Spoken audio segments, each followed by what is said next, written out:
ইন্নাল্লাহা ওয়া মালাইকাতাহু ইউসাল্লুনা আলান নবী ইয়া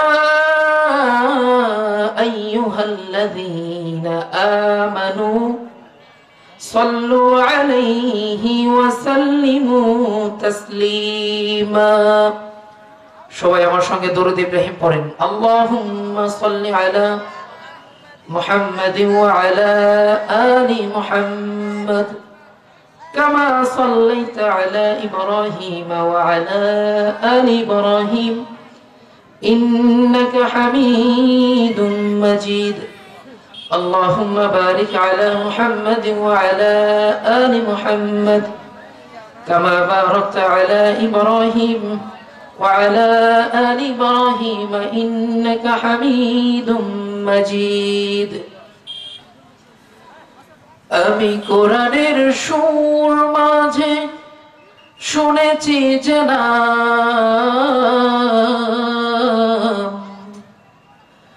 আজানের সুর মাঝেও শুনেছি না। সবাই একটু গাওয়ার চেষ্টা করেন আমার সঙ্গে, করেন। আমি কোরআনের সুর মাঝে শুনেছি জানা আজানের সুর মাঝেও শুনেছি না। ও নাম শুনেছি আমি আমার হৃদয়, হে রাসূল নবীজি তোমায়, হে রাসূল নবীজি তোমায়। রাসূলকে ভোলা যায়? আমাদের নবীকে ভোলা যায় কখনো? একটু আওয়াজ দিয়ে বলেন, রাসূলকে ভোলা যায়? এই রাসূল কাল কিয়ামতের দিন সুপারিশ করে আমাদেরকে জান্নাতে নিয়ে যাবে, ঠিক কি না? এই রাসূলের আদর্শ ব্যতি রেখে দুনিয়ার অন্য কোনো মানুষের আদর্শ আমাদের জান্নাতে যাওয়া তো দূরের কথা, জাহান্নামে যাওয়ার কারণ হবে, ঠিক কি না বলেন? আলহামদুলিল্লাহ।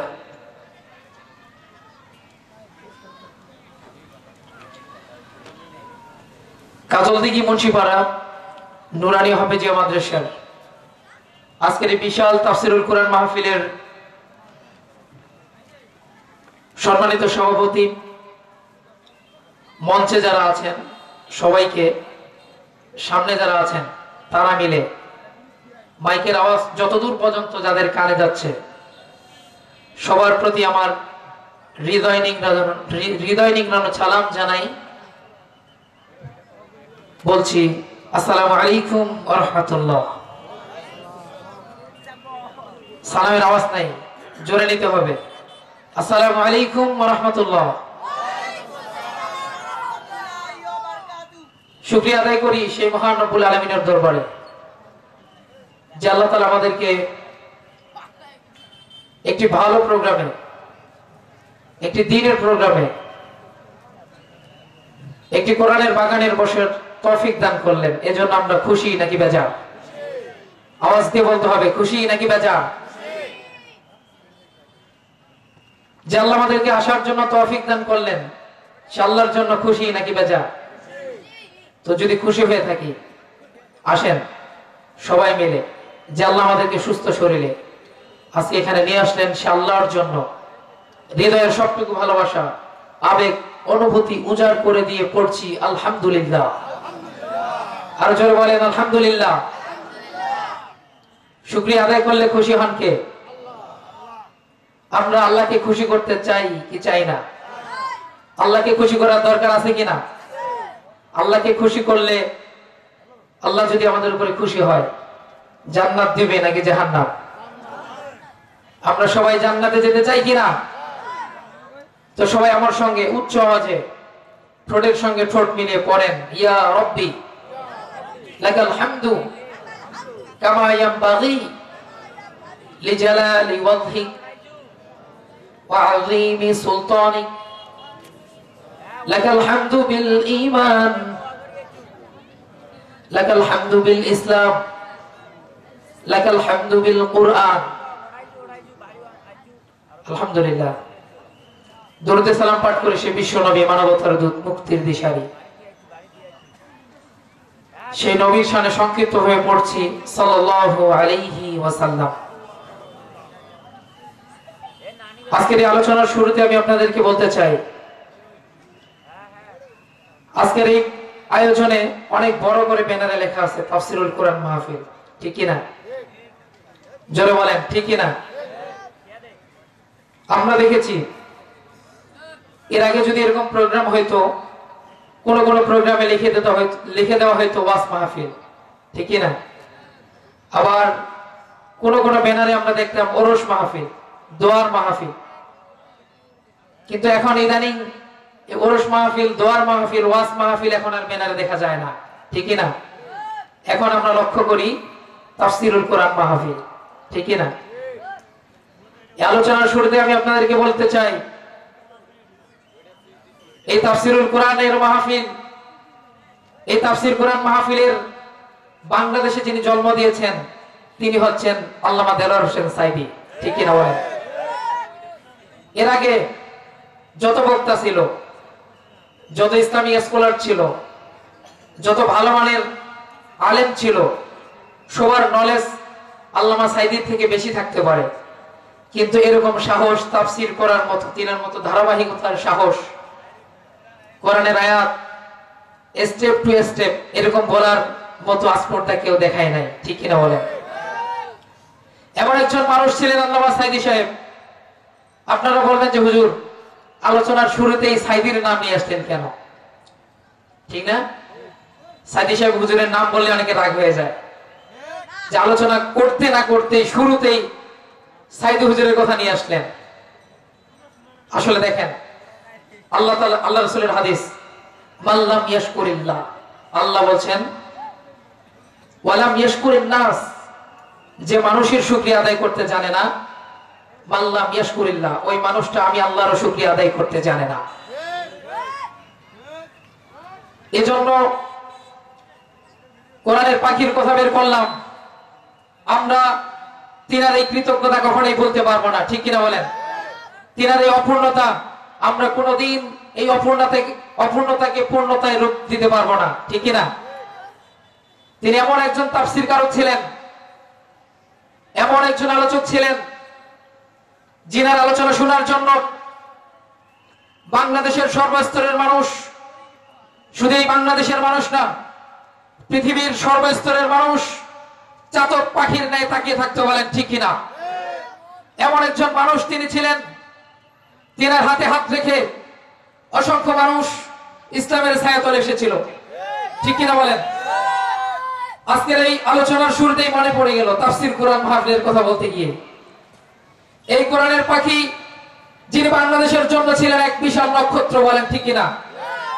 এই কোরআনের পাখিকে আমরা দেখেছি আমাদের ইতিপূর্বে ইসলাম বিরোধীরা, ইসলামকে নিয়ে যারা ষড়যন্ত্র করে, ইসলামের কথা শুনলে যাদের গা জ্বালাপোড়া করে, ইসলামকে যাদের সহ্য হয় না, তারাই কোরআনের পাখিকে নির্মমভাবে হত্যা করেছে, বলেন ঠিক কিনা?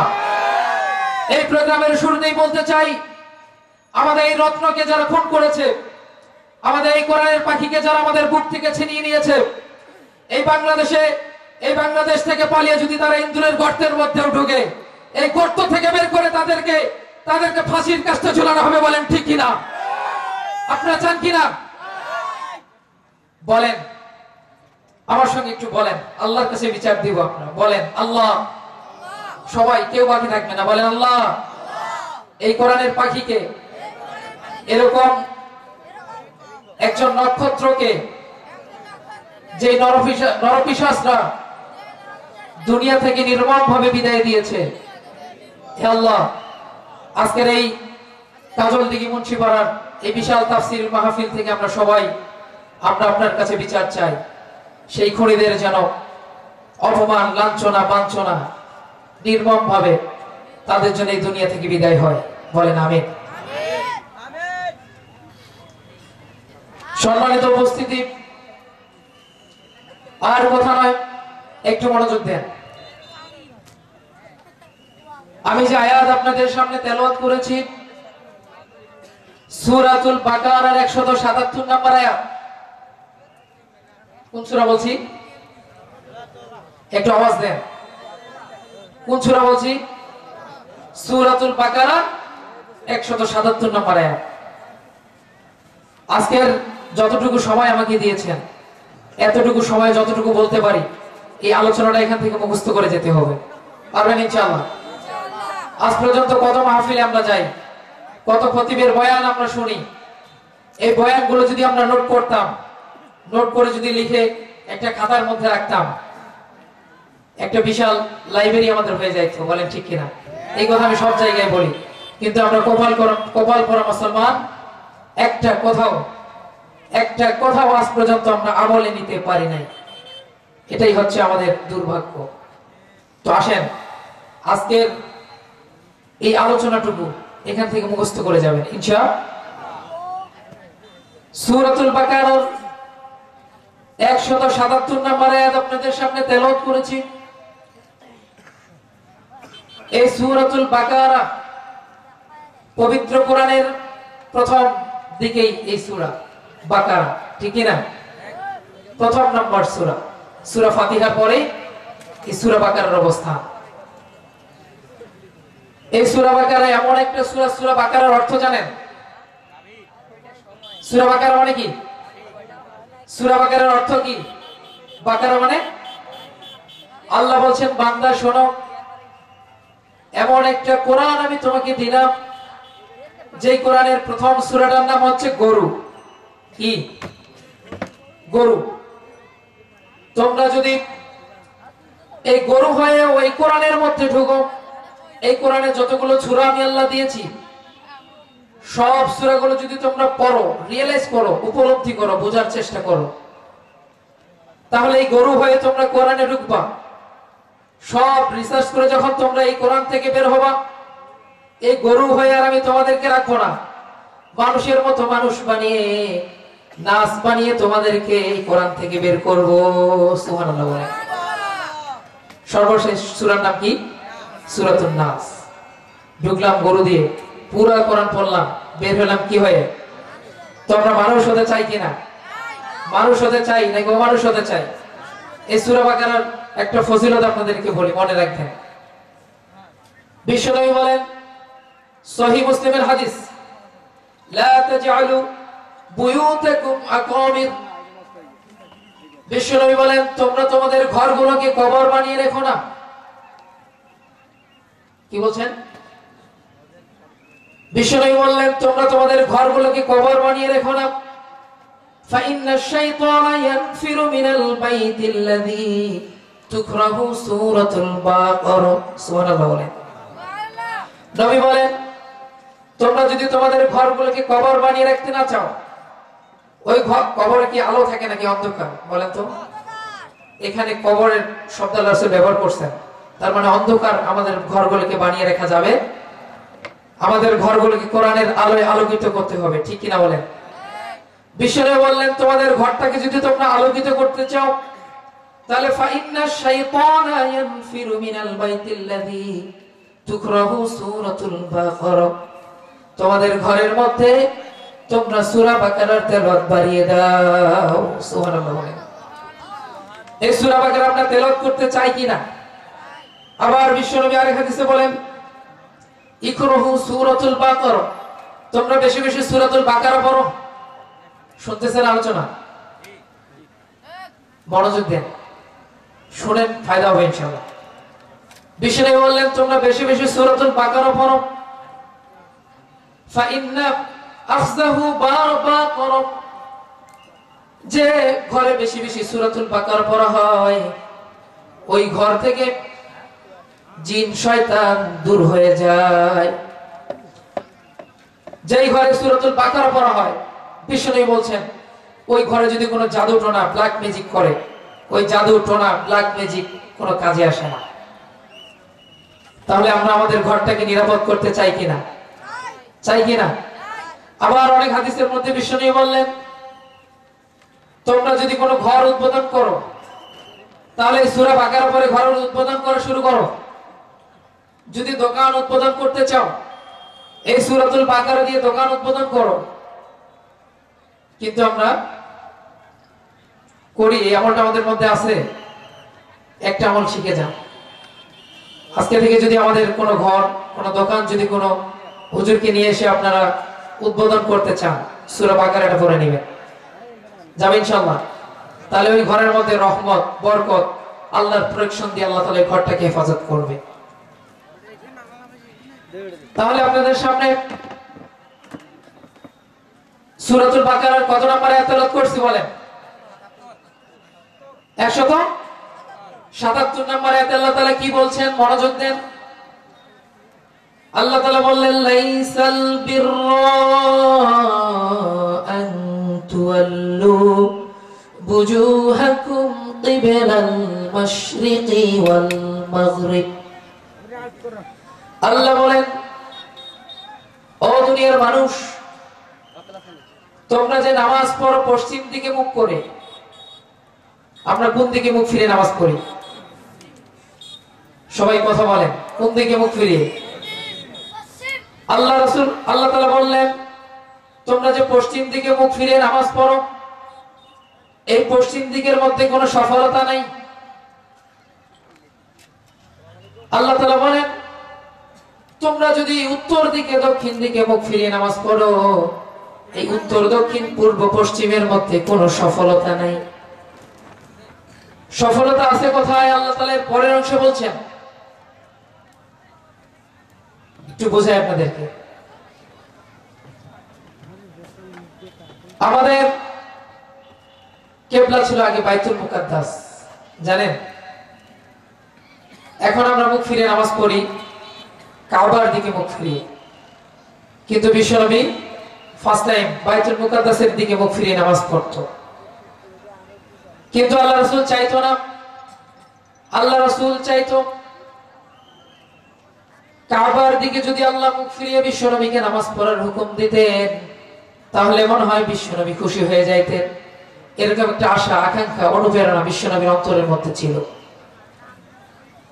তো বিশ্বনবী কোনোদিন মুখ ফুটে আল্লাহকে বলে নাই যে, আল্লাহ, এই বাইতুল মুকাদ্দাসের দিকে মুখ ফিরে আমি আর নামাজ পড়বো না, আজকে থেকে আমার জন্য আপনি কাবাকে আমার জন্য কিবলা বানিয়ে দেন। এইটা আল্লাহ রাসূল কখনো মুখ ফুটে বলে নাই।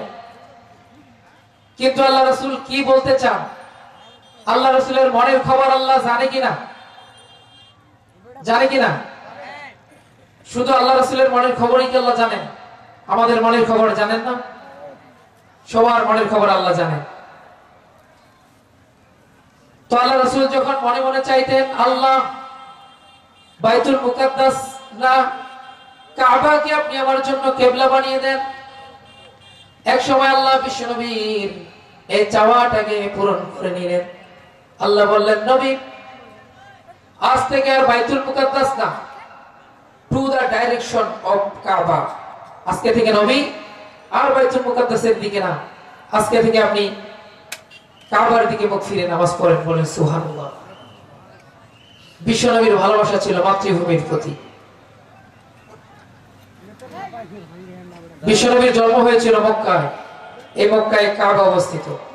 এই জন্য বিশ্বনবী চাইতেন, আল্লাহ, আপনি আমার জন্য এই মাতৃভূমিতে আমার জন্য কিবলা বানিয়ে দেন। এই মাতৃভূমি, নিজের দেশের প্রতি ভালোবাসা আমাদের অন্তরে আছে না নাই? কথা বলেন, আছে কিনা? আছে না নাই? আওয়াজ নাই। এই দেশের প্রতি যদি আমাদের ভালোবাসা না থাকতো, এই মাতৃভূমির প্রতি যদি আমাদের ভালোবাসা না থাকতো, এই বাংলাদেশ থেকে বৈষম্য দূর করার কোনো প্রশ্নই জাগতো না। বলেন ঠিক কিনা?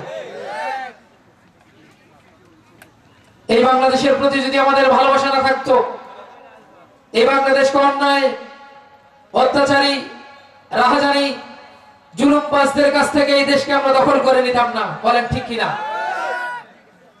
আমরা দেখেছি ইতিপূর্বে যাদের এই দেশের প্রতি ভালোবাসা ছিল, একমাত্র তারাই, যে আন্দোলন আমাদের ইতিপূর্বে গিয়েছে, যারা এর পক্ষে কথা বলেছে, বুঝতে হবে তাদের অন্তরে প্রকৃতপক্ষে দেশের ভালোবাসা ছিল। ঠিক কিনা বলেন? কিন্তু আমরা এমনও দেখেছি আমাদের দেশে এমন দেশপ্রেমিক ছিল, দেশের টাকা মেরে, কোটি কোটি টাকা মেরে বিদেশে নিয়ে গিয়েছিল, ঠিক না? আমি প্রশ্ন করতে চাই, এই কেমন দেশপ্রেমিক?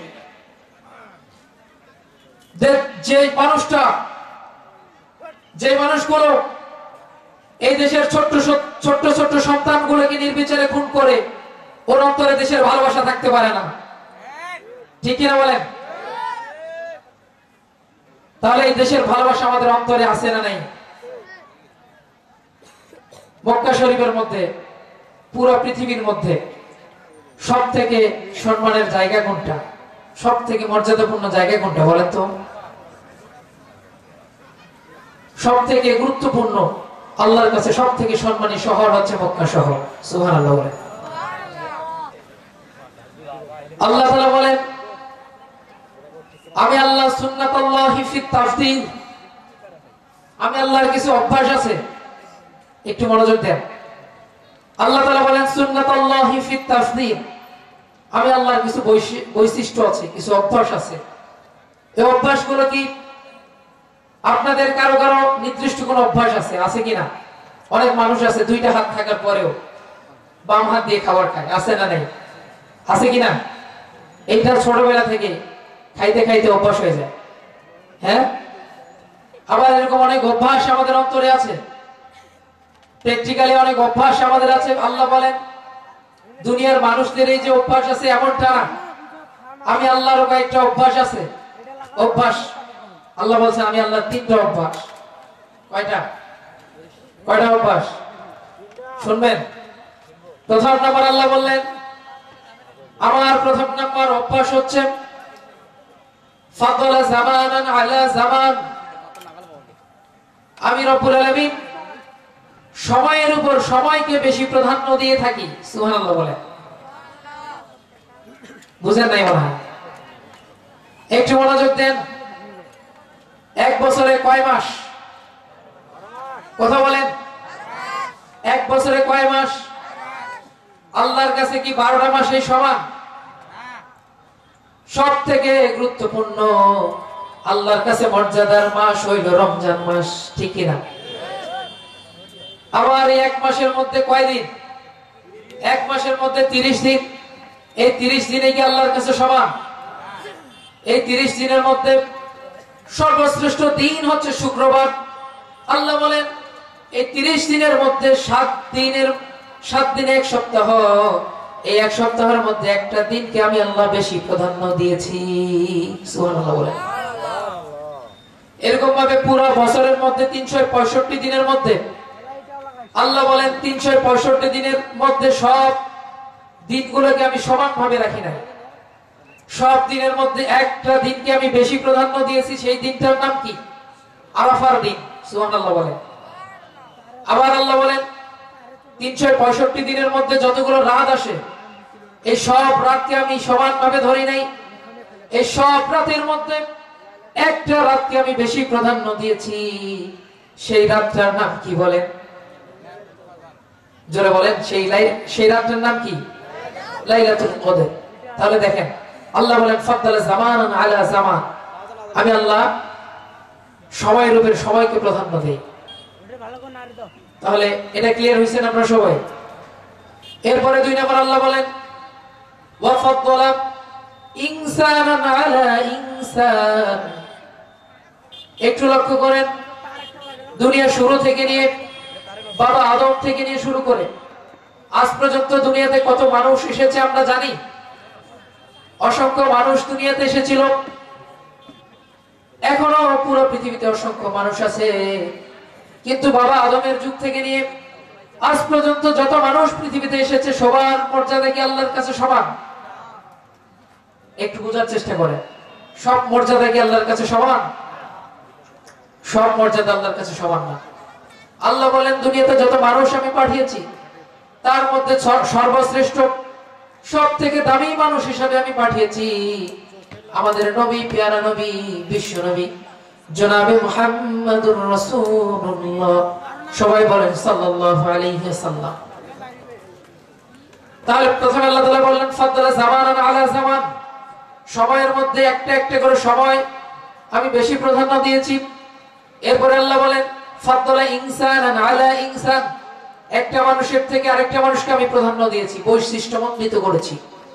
এরপরে আল্লাহ বলেন ফাদ্দালা ওয়া ফাদ্দালা মাকানান আলা মাকান, আমি রব্বুল আলামিন দুনিয়ার সব জায়গাকে সমানভাবে প্রাধান্য দেই নাই। এখন বলেন তো দেখি, আমাদের ইউনিয়নে যে, আমাদের এই ওয়ার্ডে ইউনিয়ন পরিষদ আছে কিনা? সব মানুষ দৌড়াই কোথায়? ইউনিয়ন পরিষদ বাজারে, ভাওলাগঞ্জে, ঠিক কিনা? তাহলে বোঝা যায় এদিকে যত বাজার আছে ছোটখাটো বাজার, সব থেকে দামি বাজার কোন বাজার? ভাওলাগঞ্জ বাজার। এরপরে যদি আপনি পৌরসভা দেখেন, পৌরসভা যদি দেখতে যান, পৌরসভাকে যদি মিলান আর এই ইউনিয়ন পরিষদের বাজারের সঙ্গে যদি মিলান, কোনটার বৈশিষ্ট্য বেশি হবে? কোনটার সম্মান বেশি হওয়ার কথা বলেন? পৌরসভা বাজারে, ঠিক না? আবার যদি বিভাগ পর্যায়ে যান, রংপুর বিভাগ, রংপুরের সামনে যদি আপনি দেবীগঞ্জকে তুলে ধরেন, এই ভাওলাগঞ্জকে ধরেন, কোনটার সম্মান বেশি হবে? কি মনে হয় আপনার? রংপুর। তাহলে দেখেন একটার পরে একটা মাকান আরেকটা আল্লাহ তাআলা বেশি প্রাধান্য দিয়েছেন। আল্লাহ বলেন দুনিয়াতে অসংখ্য শহর আমি দিয়েছি, অসংখ্য দেশ আমি দুনিয়াতে দিয়েছি। দেশে ভাগ করেছি আমরাই ভাগ করেছি, ঠিক না? এই দেশের মধ্যে সব থেকে দামি দেশের নাম কি? কথা বলেন। আল্লাহ রাসূল যেই দেশে এসেছিল সেই দেশটা দামি ছাড়া অন্য কোনো দেশ হইতে পারে? তো আল্লাহ রাসূল কোন দেশে জন্মগ্রহণ করেছে? নাম বলেন। কোন দেশে? আরব দেশে। আরবের মর্যাদা আল্লাহ তাআলার কাছে, সব যত দেশ আমরা ভাগ করেছি সব দেশের মধ্যে আরবের মর্যাদা আল্লাহ তাআলার কাছে বেশি। আবার আল্লাহ বলেন আরবের মধ্যে অসংখ্য শহর আছে, অসংখ্য জায়গা আছে, সব জায়গার মর্যাদা আমি আল্লাহ এক দেই নাই, সব জায়গার সম্মান আমি এক দেই নাই। একটা জায়গার সম্মান বাড়িয়ে দিয়েছি, সেই জায়গাটার নাম কি? মক্কা শহর। সুবহানাল্লাহ বলেন। দেশের ভালোবাসা বুঝতে গিয়ে আমি এটা বললাম। তো বিশ্বনবীর জন্ম হয়েছিল মক্কায়, এই মক্কার প্রতি বিশ্বনবীর একটা ভালোবাসা, আন্তরিকতা ছিল। তো বিশ্বনবী চাইতেন বাইতুল মুকাদ্দাস না, আল্লাহ আপনি আমার জন্য এই আমার মাতৃভূমি, আমি যেখানে জন্মগ্রহণ করেছি, এই কাবাকে আপনি আমার জন্য কিবলা বানিয়ে দেন। আল্লাহ তাআলা বিশ্বনবীর কথা শুনলেন। আল্লাহ বললেন নবী আজ থেকে আর বাইতুল মুকাদ্দাস না, আজ থেকে কাবার দিকে মুখ ফিরে নামাজ পড়বা। সুবহানাল্লাহ বলেন। এরকম যখন বিশ্বনবী তারপর থেকে কাবার দিকে মুখ ফিরে নামাজ পড়া শুরু করলো, তৎকালীন সময় বিশ্বনবীর যারা বিরোধিতা করেছিল, বিশ্বনবীকে নিয়ে যারা ইনসাফ করেছিল, তারা বলা বলি শুরু করে দিল, নবী ও মুহাম্মদ, কয়েকদিন আগে দেখলাম বাইতুল মুকাদ্দাসের দিকে মুখ ফিরে নামাজ পড়লি, আজকে হঠাৎ কি হইল? হঠাৎ করে কাবার দিকে মুখ ফিরে নামাজ পড়া শুরু করে দিলি। বিশ্বনবী বলেন এরকম যখন ইনসাল করা শুরু করে দিল,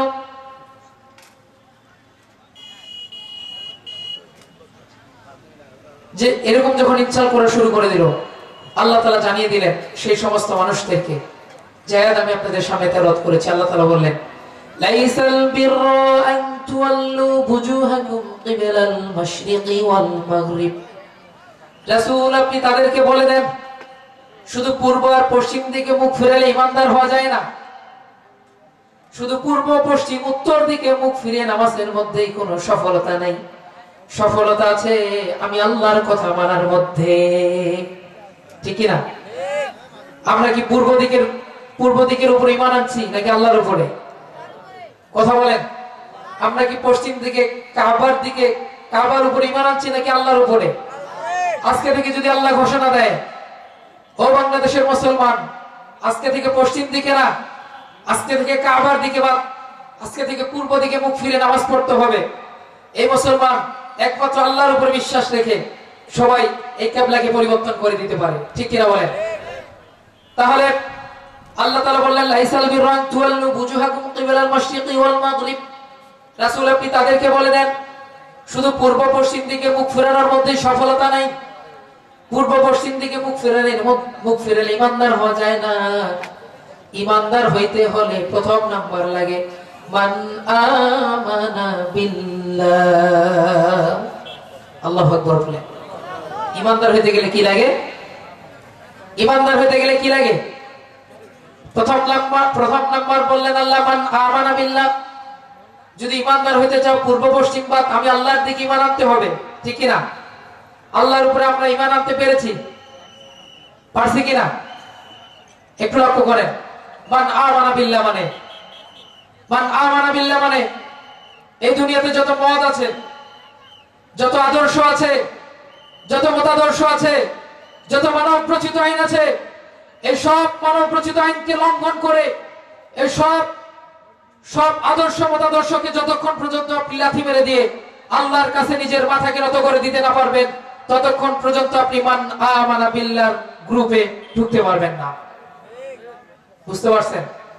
মান আমানা বিল্লাহ মানে এই দুনিয়ার সব মত আদর্শ মতাদর্শ, এই দুনিয়ার সব দলবাদ, সোজা হিসাব ক্লিয়ার কাট, সবকিছু বাদ, একমাত্র কথা শুনতে হবে একজনের, তিনি কে?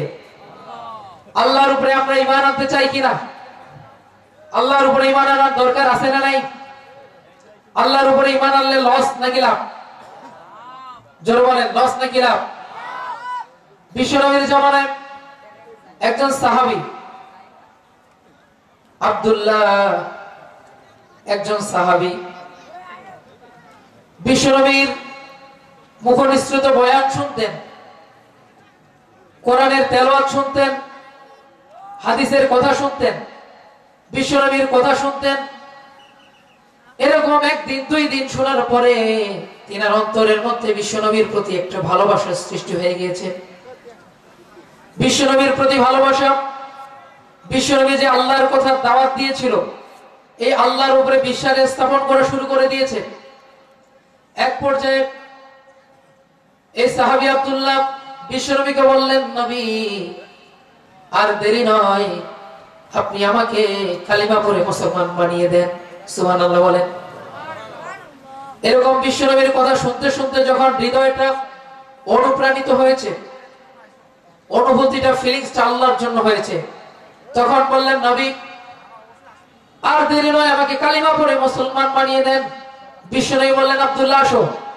বিশ্বনবীর হাতে হাত রেখে এই আব্দুল্লাহ কালিমা পড়ে মুসলমান হয়ে গেলেন। সুবহানাল্লাহ বলেন। মুসলমান হওয়ার পরে এই সাহাবী যখন বাসায় আসলেন, আসার পরে চাচা দেখলো, ছোট্ট একটা ঘটনা বলি, মনোযোগ দেন। মান আমানা বিল্লাহ, কি মান ছিল, ইমানের জন্য কি না করছে এই সাহাবী, আর ইমানের জন্য আমরা কি করি? একটা পুলিশের দাবরানি খাইলে আমাদের ইমান থাকে না, ঠিক কিনা? গ্রামের একটা ছোট পাতি নেতার হুমকিতে আমাদের ইমান নষ্ট হয়ে যায়, ঠিক কিনা বলেন? একটা ভুয়া খবরেও একটা যদি ফোন আপনার কাছে আসে, এমন সময় গিয়েছিল, কোনো পরিচয় নাই, পরিচয়বিহীন একটা ফোনও যদি আপনার কাছে আসে, এটা যদি ইন্ডিয়া থেকে একজন ফোন দিয়ে আপনাকে বলে যে সাবধান, এই সাবধান কথা শুনলে আমাদের ইমান দৌড় মারে, ঠিক কিনা? এরকম পরিস্থিতি গেছে কিনা? এখনো চলছে, চলবে। ইমানকে ধরে রাখার দায়িত্ব কার? অন্য মানুষ কি আপনার কবরে ইমানটাকে বেঁধে দিবে? ইমান বেঁধে রাখতে হবে আমাদের, ঠিক কিনা? ইমানের পথ থেকে এক বিন্দু পরিমাণ সরে দাঁড়া যাবে? ইমানের পথ থেকে এক বিন্দু পরিমাণ সরে যাওয়া যাবে না।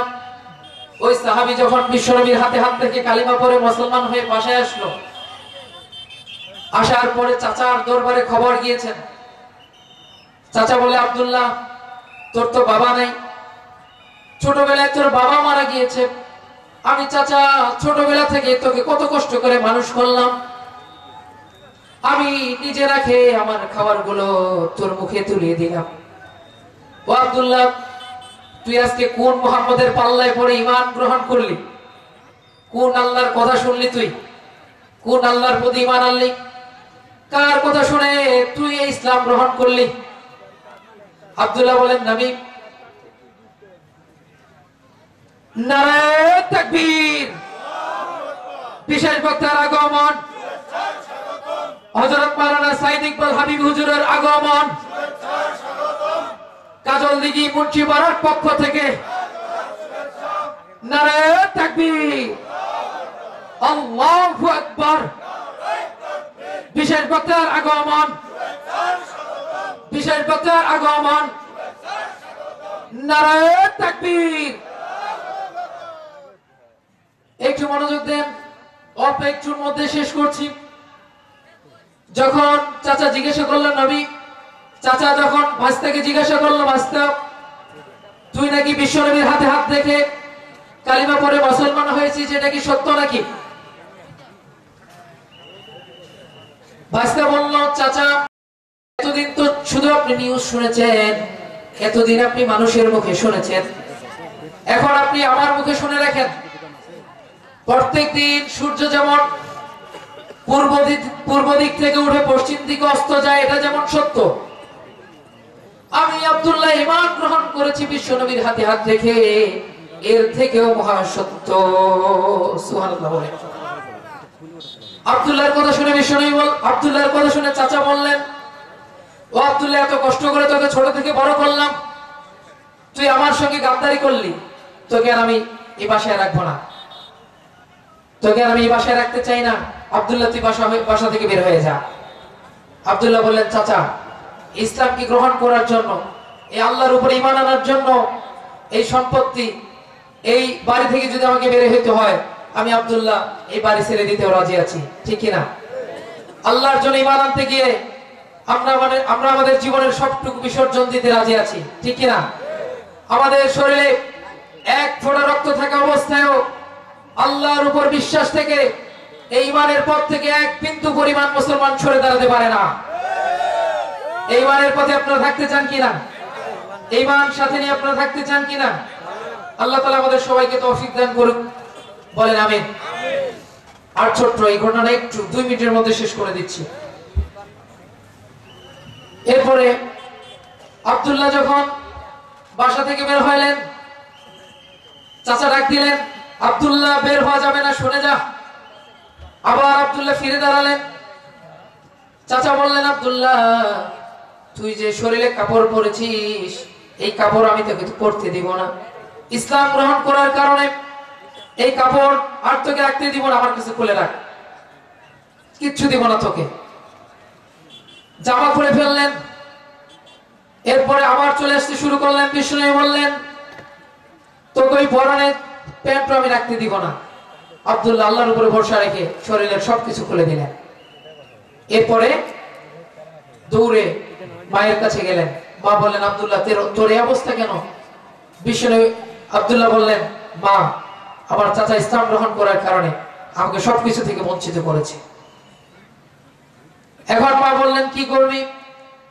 আব্দুল্লাহ বলেন, দুনিয়ার সব মানুষ যদি আমাকে ফিরিয়ে দেয়, আমি আব্দুল্লাহ আমার নবীর দরবারে যাব, আমার নবী আমাকে কোনদিন ফিরিয়ে দিবে না। সুবহানাল্লাহ বলেন।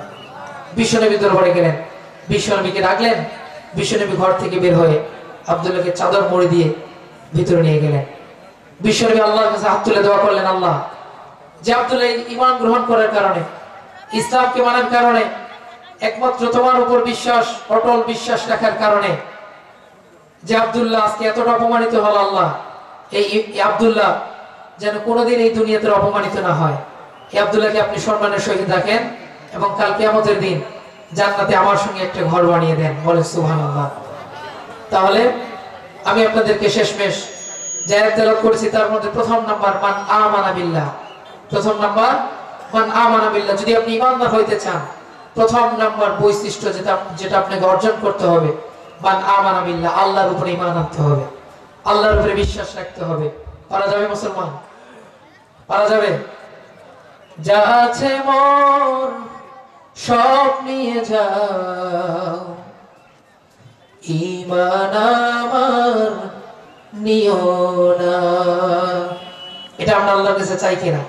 ও আল্লাহ, এই দুনিয়াতে যত বিচ্যুতি আপনি আমাদেরকে করেন, যত অন্ধকার কাজটা আমাদেরকে রাখেন, যাই হোক না কেন, ঈমানটা যেন আমাদের কাছ থেকে ছুটে না যায়, এই আশা আমরা আল্লাহর কাছে করি কিনা? একটা সঙ্গীত বলে শেষ করে দেব ইনশাআল্লাহ। যা আছে মোর সব নিয়ে যাও, ঈমান আমার নিও না। এই ঈমান ছাড়া ওগো প্রভু, ঈমান ছাড়া ওগো প্রভু, মরণ আমায় দিও না। সবার সঙ্গে বলেন, একটু গাওয়ার চেষ্টা করেন। যা আছে মোর সব নিয়ে যাও, ঈমান আমার নিও না। নিত্য বেশা থাকবা না থাক, ঈমান বড়ই দামি, ঠিক না? নিত্য বেশা থাকবা না থাক, ঈমান বড়ই দামি। বাড়ি গাড়ি টাকার মালিক এই জগতে নামি, ঈমান আমল না থাকিলে, ঈমান আমল না থাকিলে আল্লাহর কাছে প্রিয় না। যা আছে মোর সব নিয়ে যাও, ঈমান আমার নিও না। খাব্বা পেরোই খাঁটি ঈমান, পুড়ে গেল দেহটা, সেই ঈমান তো রক্ষা করতে নিঃস্ব হলো জীবনটা। এই ঈমান যে কত দামি, এই ঈমান যে কত দামি, জাহেলরা বুঝে না। যা আছে মোর সব নিয়ে যাও, ঈমান আমার নিও না। বলেন আমিন। আমার কথার মধ্যে যদি কোনো মিস্টেক হয়ে থাকে, যদি কোনো ভুল হয়ে থাকে, আল্লাহর রাস্তায় মাফ করে দিবেন। ওয়া মা তাওফীক ইল্লা বিল্লাহ। আসসালামু আলাইকুম ওয়া রাহমাতুল্লাহি ওয়া বারাকাতুহু।